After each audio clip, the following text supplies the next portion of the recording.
Je m'appelle Michèle Citon, j'ai 75 ans.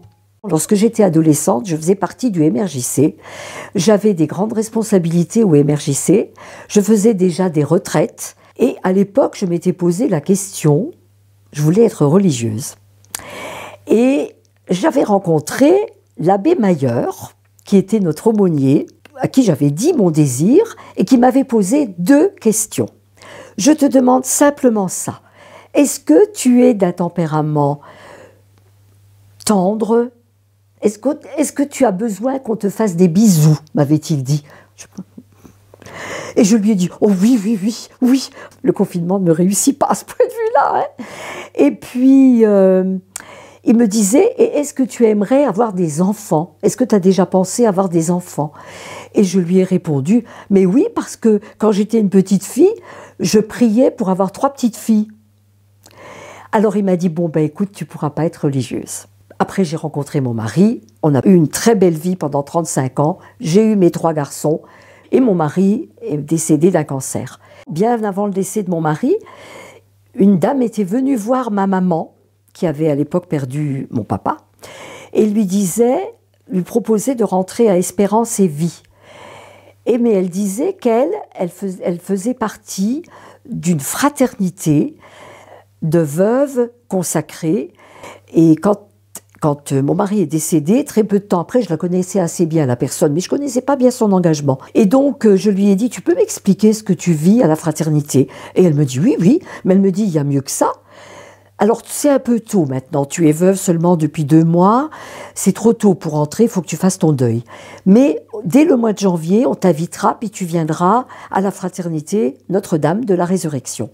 Donc, je suis allée à la fraternité Notre-Dame de la Résurrection, passer une journée, et j'ai rencontré des femmes très heureuses, avec la joie sur le visage, une joie que j'arrête pas de dire autour de moi, qui ne vient pas de la joie du monde. C'est la joie intérieure que personne ne peut nous ravir.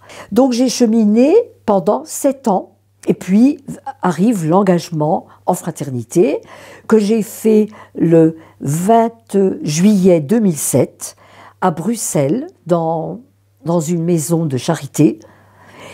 Et c'est un moment très fort. Nous continuons à nous rencontrer tous les 2 mois en région. Et puis depuis, j'ai eu des responsabilités. J'ai fait partie 1 an du Conseil de la Fraternité à Paris. Mais depuis, j'accompagne toujours des équipes qui démarrent depuis ce temps-là. Et ça me donne un immense bonheur parce que ça m'oblige à approfondir la parole de Dieu, suivant des thèmes bien précis, mais quand même aussi. Et puis de répondre aux lettres des personnes qui veulent s'engager. On rencontre des personnes qui ont une joie intérieure qu'on ne trouve pas bien dans le monde. Alors on en trouve, bien sûr, c'est pas dire. Mais c'est ça la différence entre vivre en veuve qui retrouve une joie de vivre, hein, et une veuve consacrée. La différence, c'est notre vie est donnée à Dieu et nous apporte une immense joie, un immense bonheur. Alors aussi, oui, aussi les moyens de la fraternité pour être unis à Dieu chaque jour. Il y a la révision mensuelle, comme chez les religieuses, que nous faisons à notre responsable d'équipe, où on évoque ce que nous avons du mal à faire. Par exemple, comment je vis la méditation, ou est-ce qu'il y a des jours où j'ai pas envie.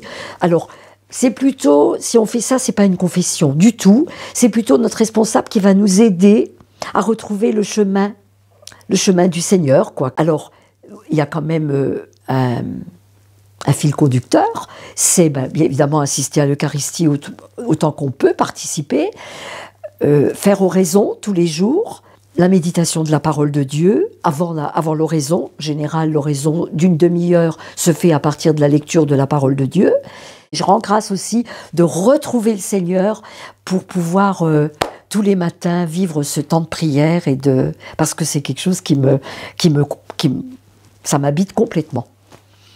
Mais évidemment que mes enfants et ma famille sont très importants pour moi, bien sûr, hein.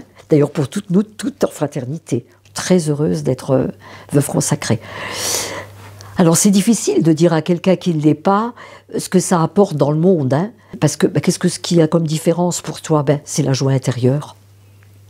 C'est la joie intérieure, ça c'est clair, que nous apporte la présence du Seigneur, voilà.